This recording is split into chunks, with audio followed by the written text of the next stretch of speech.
नमस्कार दोस्तों, मैं हूं डॉक्टर अरविंद नामदेव। मैं शिवालय हॉस्पिटल कोलार भोपाल में पेट एवं रोग विशेषज्ञ के रूप में कार्यरत हूं। आज जो हम टॉपिक करने वाले हैं ये है इंटरमिटेंट फास्टिंग पे। कुछ हमने वीडियोस डाइट पे किए हैं तो लोगों के सवाल आए कि भाई इंटरमिटेंट फास्टिंग क्या होती है सर, और ये करना चाहिए कि नहीं करना चाहिए। तो देखिए, फास्टिंग का कॉन्सेप्ट हमारे यहाँ बहुत पहले से है और हफ्ते में एक दिन जो है फास्टिंग बहुत कॉमन है। रिलीजियस रीजन से या जैसे भी बोला जाए, हर रिलीजन में कुछ ना कुछ तरीके से फास्टिंग का इम्पोर्टेंस बताया गया है और रिलीजन से इसलिए जोड़ दिया जाता है कि लोग फॉलो ज़्यादा अच्छे से कर पाते हैं, रिलीजियसली फॉलो करते हैं, यानी उसको मिस नहीं करते हैं फिर।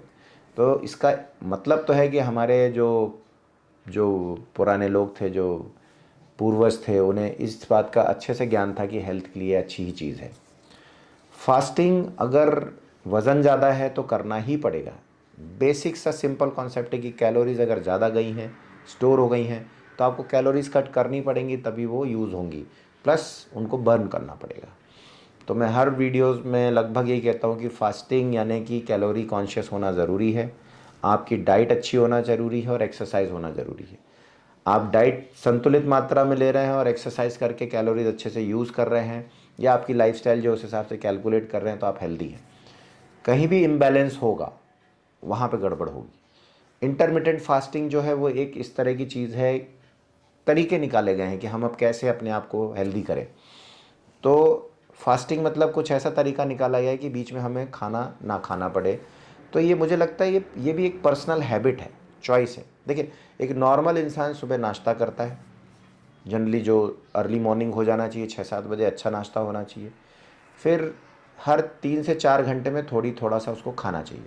कि जैसे अगर किसी ने 7 बजे लिए तो 11 बजे हल्की सी स्नैकिंग करे, वो 2-3 बजे के आसपास लाइट लंच ले, 5-6 बजे हल्के से स्नैक, टी कॉफ़ी जो है वो ले, और रात में फिर अपना डिनर बिल्कुल लाइट लेके सो जाए।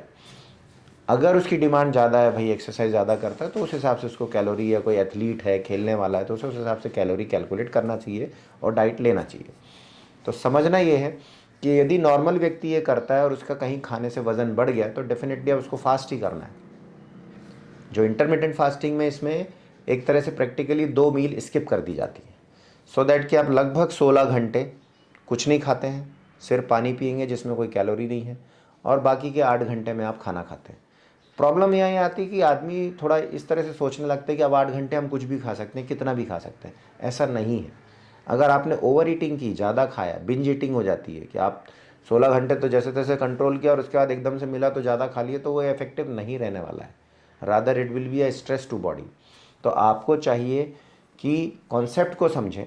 कॉन्सेप्ट ये है कि दिन में जो, जैसे डायबिटिक पेशेंट्स होते हैं उनको भी भूखा रहना अलाउड नहीं होता है, और ये एक हेल्दी फिजियोलॉजिकल बॉडी में हमारे बायोलॉजिकल क्लॉक होती है, वो डिमांड करती है फूड हमारा। तो उस क्लॉक के हिसाब से जो डाइट है, जो प्लान है, वो हम जनरली 2 से 3 मेजर मील्स बोलते हैं और 2 से 3 छोटी मील्स बोलते हैं। तो आप अपनी वर्किंग के हिसाब से, आपकी लाइफस्टाइल के हिसाब से इसको प्लान कर सकते हैं। इट्स नॉट फिक्स कि सुबह इतनी जल्दी खाना है, कैसे खाना है। जनरली सनराइज़ के साथ आप अच्छा नाश्ता करिए थोड़ी देर में, उसके बाद हल्का सा स्नैक लीजिए, फिर लंच लीजिए, फिर स्नैक लीजिए, और रात में डिनर हल्का करके सो जाए। ये नॉर्मली एक इंसान के लिए ज़्यादा अच्छे से डिफाइंड है। इससे आपकी बायोलॉजिकल क्लॉक, रिदम, आपकी एफिशिएंसी, वर्किंग एफिशिएंसी बहुत अच्छी रहती है।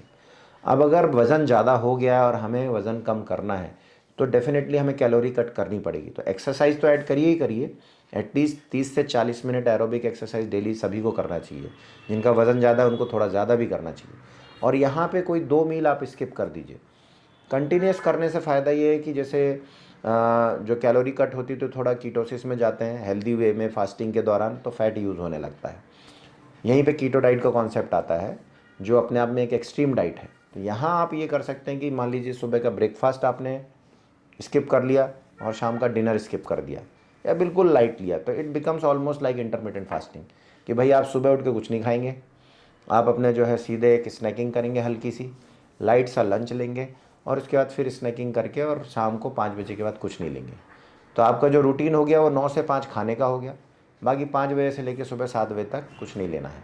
So that is just like कि 8 घंटे खाया और 16 घंटे नहीं खाया। तो this is basically intermittent fasting. ये फास्टिंग हम बॉडी को स्ट्रेस करते हैं थोड़ा सा, ताकि फ़ैट यूज़ हो जाए। This is the only basic concept. I hope ये वीडियो आपको पसंद आएगा।